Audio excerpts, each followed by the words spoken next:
Hola, buenos días, bienvenidos. Estamos comenzando nuestro tiempo devocional en esta mañana. El día de hoy estaremos revisando del capítulo 32, la segunda parte del capítulo, del versículo 9 al versículo 20 para nuestro tiempo devocional que hemos titulado No es llano el camino a la paz. No es llano el camino a la paz. Bien, para esta porción recuerden que estamos leyendo en la Nueva Traducción Viviente para nuestro tiempo devocional. Dice la palabra de Dios, versículos 9 al 20. Escuchen, mujeres, ustedes que están acostumbradas a la buena vida. Escúchenme, ustedes que son tan engreídas.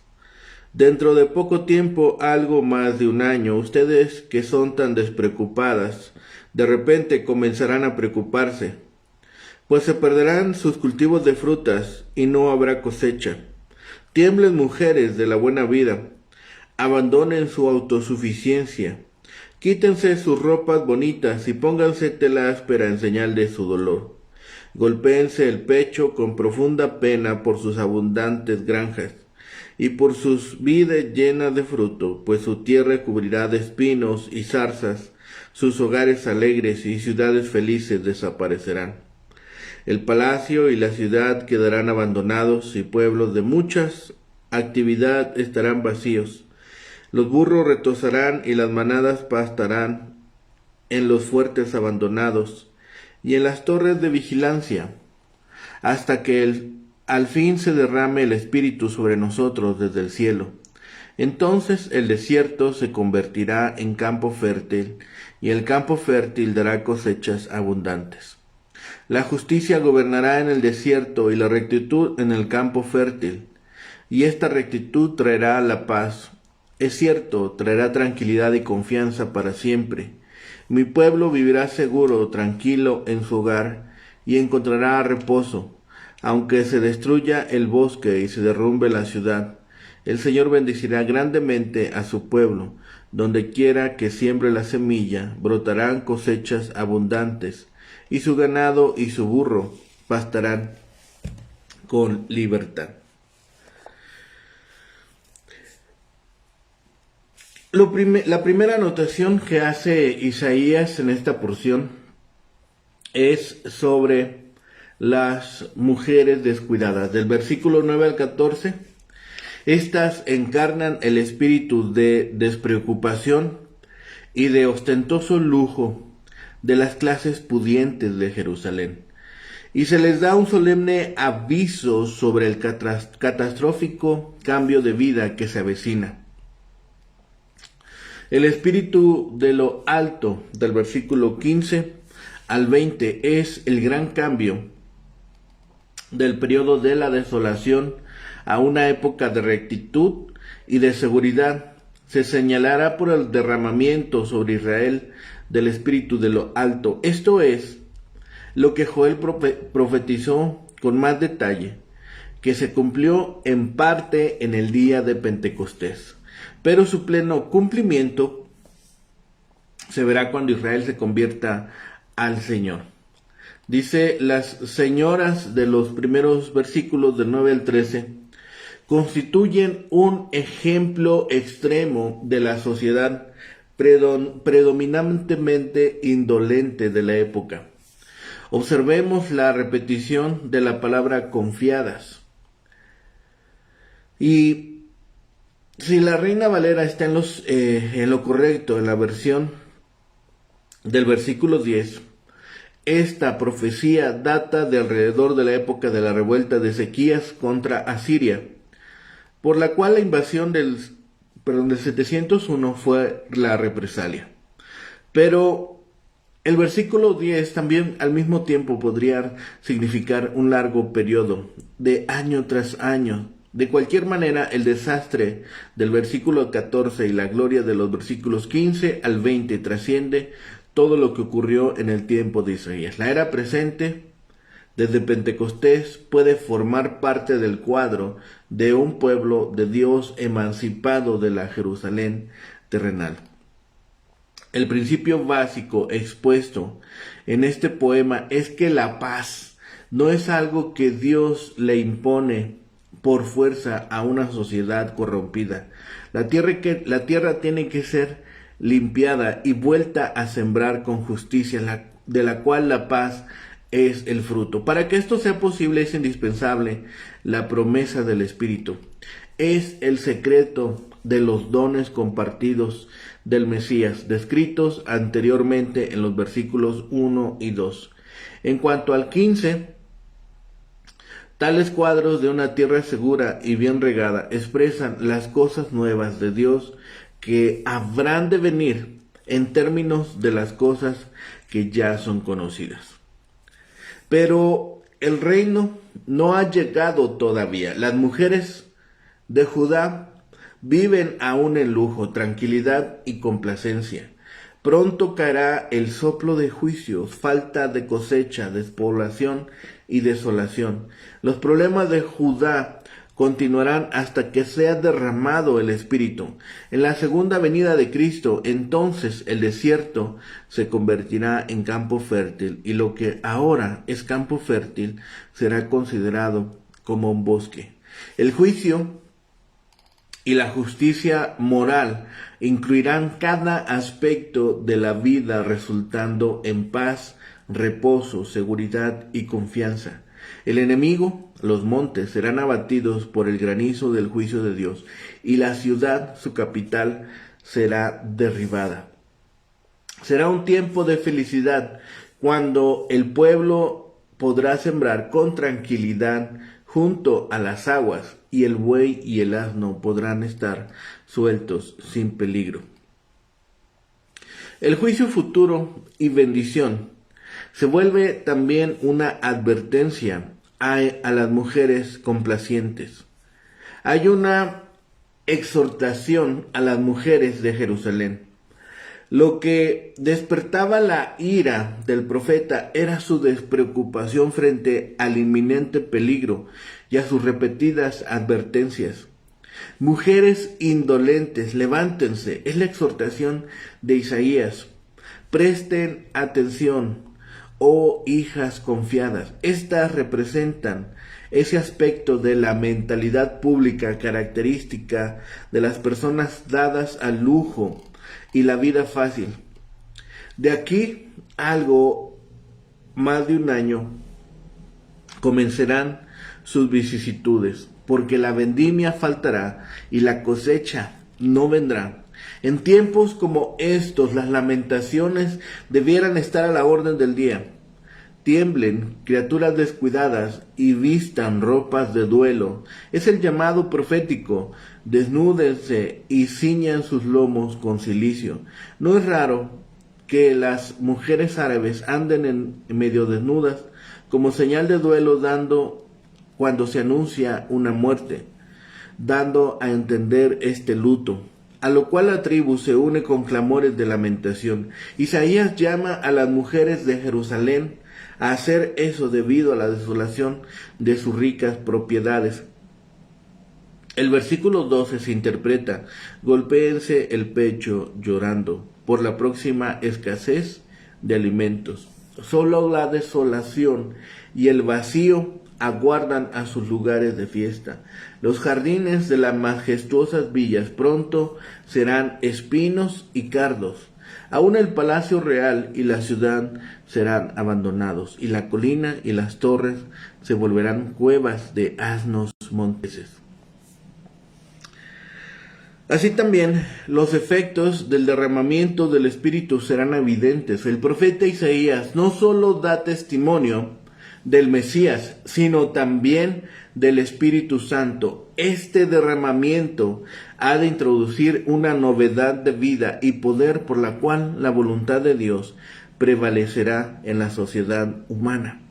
Isaías anticipa el derramamiento del Espíritu, que barrerá las frivolidades de una vida libertina y lujuriosa, instituyendo en su lugar algo más noble y espiritual.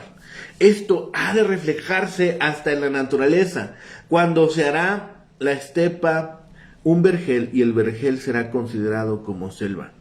Cuando reine el Espíritu de Dios, el juicio, es decir, la justicia, llegará desde el desierto hasta el campo fértil. Es decir, la justicia se filtrará hasta las raíces mismas de la sociedad humana. He aquí el cuadro de una tierra sonriente y un pueblo contento que teme a Dios. En el versículo 17 vemos que la santidad engendra paz y seguridad. El reposo del alma y el testimonio del Espíritu son los tesoros del santificado. La justicia cultivada por la paz produce tranquilidad mental y seguridad permanente. Estos reos de reposo están en contraste con la seguridad falsa y carnal denunciada en los versículos 9 y 11. Granizo en los montes se refiere a los juicios de Dios. La seguridad de su pueblo continúa mientras Él trae calamidad sobre sus enemigos. La ciudad probablemente significa Nínive, la capital de los asirios. El pueblo de Dios sembrará en felicidad junto a arroyos permanentes, donde hay abundantes pastos. Sembrar junto a las aguas puede traducirse que sembráis vuestra semilla en todo lugar bien regado. La referencia al buey y al asno no justifica la suposición de que fueran uncidos juntos, contrariamente al mandamiento antiguo. El buey es un animal para arar y el asno es un animal para transporte. Isaías ve una época en que uno podría dejar libres a su buey y a su asno, sin temor a que fueran robados por un ejército invasor. Este mensaje, primeramente dirigido a las mujeres, es una reminiscencia de igualmente el capítulo 3. Las mujeres de Judá no debían pensar de manera displicente que el castigo de Dios no llegaría, porque la devastación daría comienzo pronto. De aquí a algo a más de un año, dice Isaías. Probablemente se refiere al embate final de Asiria contra Judá en el año 701, como hemos dicho, pero no puede comprobarse. La primera evidencia del juicio sería la pérdida de la cosecha de uvas y otros frutos, quizá porque los asirios devastarían los campos. Por lo tanto, las mujeres lamentarían la destrucción de sus campos. Si la expresión que habla de la ciudad de la alegría quedara desierta se refiere a Jerusalén, entonces Isaías daría a entender que el ataque asirio era el principio del fin de Jerusalén, que cayó a mano de los babilonios 115 años después. En ese caso, Isaías no dijo que el juicio terminaría en aproximadamente un año, sino que comenzaría en ese periodo de tiempo. Sin embargo, quizá la ciudad de la alegría se refiere a cualquiera de las 46 ciudades de Judá que Sennacherib decía haber derrotado. La desolación fuera Asiria o Babilonia, vendría a la tierra para siempre. Esta palabra hebrea, olam, no siempre tiene la misma fuerza que el término español para siempre. Desde el versículo 15 resulta obvio que Isaías había tenido la visión del día cuando la desolación terminaría. Así que es preferible entender olam con el significado de por un tiempo largo e indefinido. Después de hablar de la desolación de Judá, Isaías describió un tiempo de bendición futura para la tierra y el pueblo. Ese gran tiempo, el milenio, vendría después de que el Espíritu Santo sea derramado sobre Israel, nosotros, en este caso, de lo alto. Otros profetas también hablan de ese derramamiento del Espíritu Santo, incluyendo a Ezequiel y Zacarías. Cuando los redimidos de Israel entren en el reino milenial, gozarán del mismo beneficio de la presencia interna del Espíritu Santo, como sucede en los creyentes de la era de la Iglesia. Por tanto, tendrán una disposición interna a hacer la voluntad de Dios. Junto con el derramamiento del Espíritu habrá fertilidad, justicia y seguridad. El desierto de Israel será fértil, y con la justicia y el juicio habrá paz y tranquilidad, habrá reposo, así como seguridad para los redimidos. Bajo el pacto deuterocanónico, si el pueblo obedecía a Dios, la tierra se volvería productiva.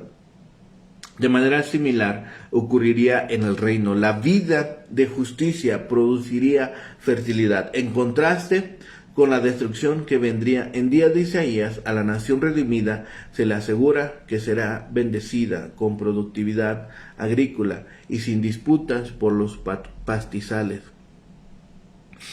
Pensemos que cuando hay mucha provocación contra el Santo Dios pueden esperarse malas épocas. Cuando hay negligencia,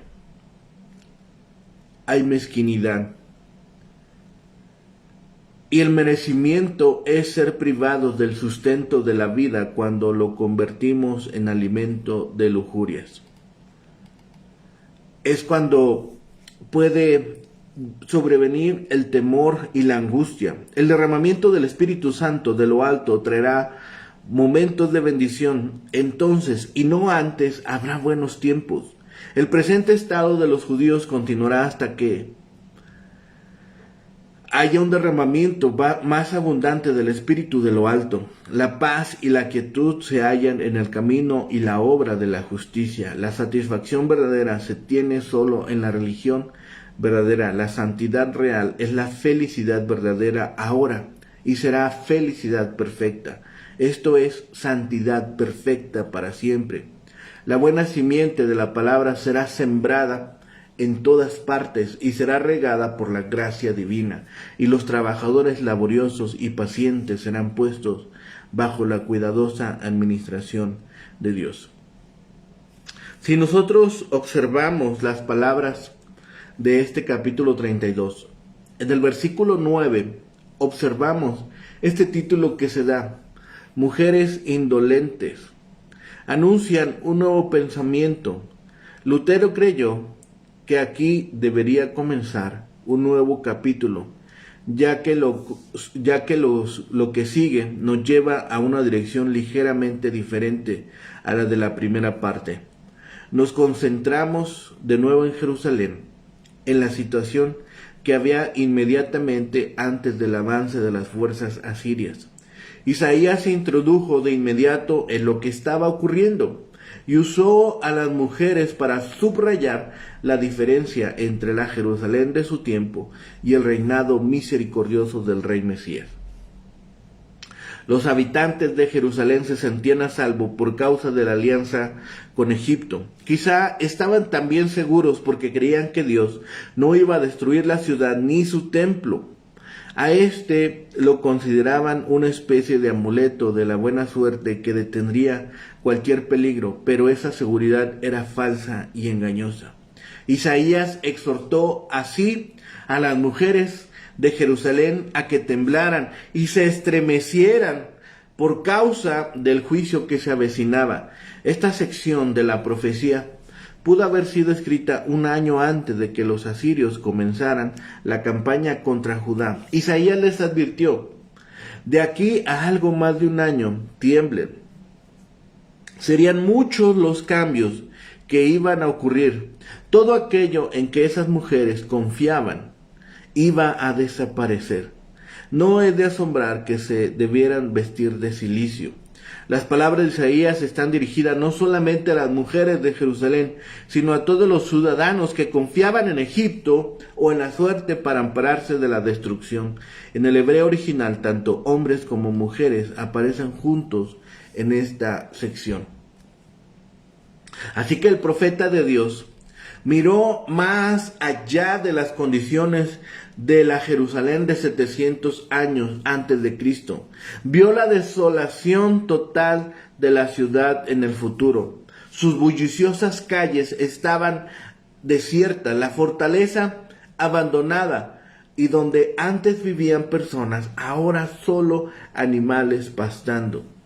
Todo esto ocurrió, pero no en vida del profeta. Jerusalén se salvó del avance asirio. Babilonia, la gran potencia que le sucedió, asoló la ciudad un siglo y medio más tarde. En ese entonces permaneció en ruinas por un tiempo. Isaías no ve la historia como una secuencia ordenada en el tiempo, sino que compacta sucesos lejanos y los mezcla con verdades espirituales. Lo que este mensajero de Dios vio más allá de la destrucción de Jerusalén desafiaba también el orden cronológico. La devastación de la ciudad iba a continuar hasta que el Señor la cambiara completamente. El Señor derramará su espíritu desde lo alto y todo cambiará. ¿Cuándo? Miremos los cambios que Isaías describió. El desierto se hizo fértil y la justicia y la rectitud florecieron y produjeron frutos de paz, tranquilidad, confianza para siempre. El pueblo de Dios vivirá tranquilo, en paz y sin ser molestado. ¿Cuándo ha presenciado una generación estos sucesos? La respuesta es que Isaías pasa súbitamente de la historia mundial gradual hacia un mundo espiritual distinto de los conflictos de sus días o de cualquier otra época. ¿Vio Isaías el día de Pentecostés cuando fue derramado el Espíritu del Señor? No lo sabemos con certeza, pero es obvio que ese acto visible encaja con mucho de lo que el profeta dice aquí y se ajusta a la descripción de la manera como el Espíritu reúne a los creyentes mediante el Evangelio. El reino de Cristo visto por Isaías va más allá de los límites del tiempo y del espacio. En él, el pueblo de Dios vive confiado bajo su cuidado en medio de la rectitud y la justicia. Dos palabras que nos recuerdan la primera parte de este capítulo y al rey que se describe ahí. El Salvador le da a su pueblo paz, tranquilidad y confianza. Estas son bendiciones que los creyentes tienen en la tierra ahora mismo. Cuando caerá granizo en los montes y la ciudad será del todo abatida, los hijos de Dios gozarán de estos favores plenamente y para siempre en las gloriosas mansiones que Jesús ha preparado para los suyos. Con frecuencia nosotros los cristianos miramos al mundo en que vivimos, pero no encontramos la perfección de la que nos hablan las Escrituras.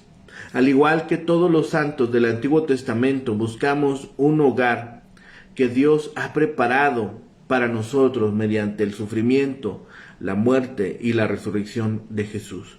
Con esto en mente, Abraham miró más allá de esta vida, porque esperaba la ciudad que tiene fundamentos, cuyo arquitecto y constructor es Dios. Hebreos 11:10. Nosotros nos reunimos a esos santos del Antiguo Testamento de quienes el escritor de Hebreos dijo, anhelaban una mejor patria, esto es, celestial. Ese lugar es tan maravilloso que los sembradíos crecen en todas partes y los bueyes y los asnos andan libres y sin temor alguno. La descripción es una metáfora destinada a reconfortar al pueblo de Dios, que al igual que las imágenes del Apocalipsis, extienden una plena esperanza a todos los que andan en el valle de tinieblas que es este mundo. Tomemos estas palabras. No es llano el camino a la paz. Tiene que ser sacudida hasta sus propias raíces. Tiene que ser extirpada toda mala hierba.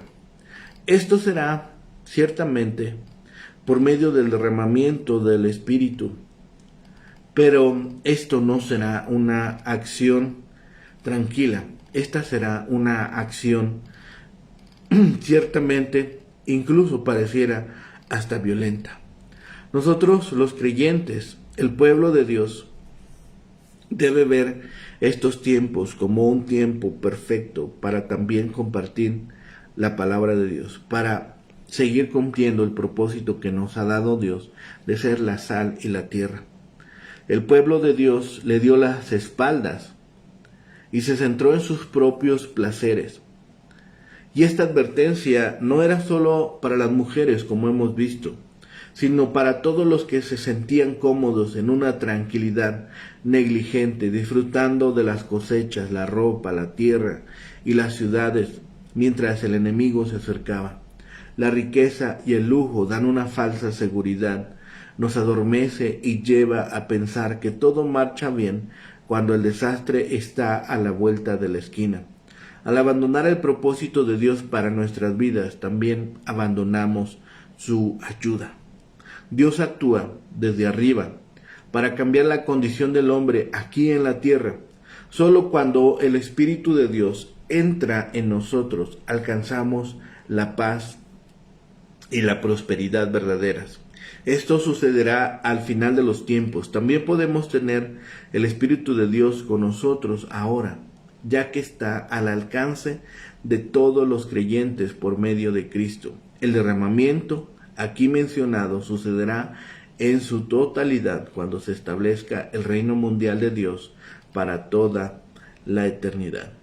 Así que tomemos estas palabras, consideremos este estado de cosas: rectitud, prosperidad, paz. Será ahora, para siempre. Tras este cuadro de plena felicidad, los dos últimos versos nos hablan de esta condición, ¿sí?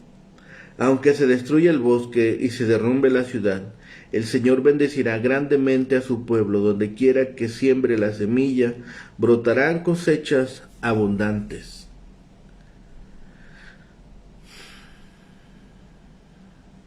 Lo más probable es que Isaías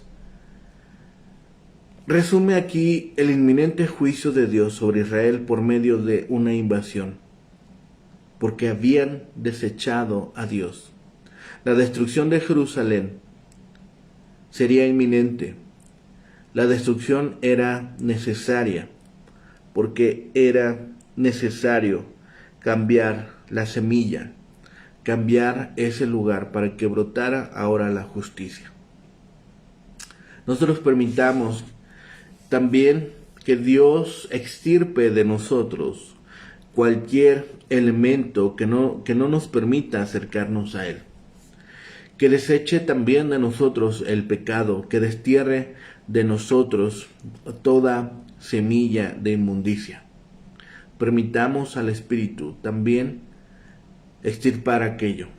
Confiemos en Dios, confiemos en su mano protectora, confiemos que Él tiene en su mano todos los tiempos, y de ser necesario también nosotros tendremos que ser limpios para que después haya fruto en nosotros de justicia y de verdad. Oremos para que otros que están pasando por esta tribulación, por este dolor antes de ser limpio, puedan comprender que es necesario para que nosotros demos frutos de justicia. Oremos por ello. Padre bendito, amoroso Señor, gracias te damos en este día, Señor, porque nos permites, Señor, despertar, porque nos permites la bendición y el gozo, Señor, de un día más de vida. Padre, gracias por el descanso, por el techo, por nuestras familias, Señor, por el resguardo que das a tu pueblo. Permite ahora, Padre, que sigamos creciendo en entendimiento, en discernimiento y en amor para contigo. Padre, permite que aquellos que están extraviados, Señor, puedan ser encontrados por la luz de tu palabra. Que hombres, mujeres y niños compartan de tu evangelio y muchos lleguen al conocimiento de ti y de Cristo, el don perfecto. Gracias, Padre, por este tiempo que nos has permitido. Gracias, Señor, porque en todo tiempo tu misericordia está sobre nosotros y tu amor es evidente a nuestros ojos. Padre, permite también que en este día podamos glorificar tu nombre y que sea un tiempo, Señor, para compartir de tu palabra. Gracias, Padre, por todo lo que haces, por todo lo que estás haciendo y por todo lo que harás. Y porque siempre tu misericordia es sobre nosotros. Que la paz y tu amor, Señor, sea también sobre los hombres. Y no sea solamente un tiempo, Señor, sino que pueda alojarse ahí por medio del don perfecto que es en Cristo Jesús. Gracias, Padre, de todo ello. Todo lo dejamos en tus manos, todo clamamos a ti y rogamos en el bendito nombre de Cristo Jesús, Señor y Salvador nuestro. Amén. Que tengan un excelente día. Que el Señor les bendiga.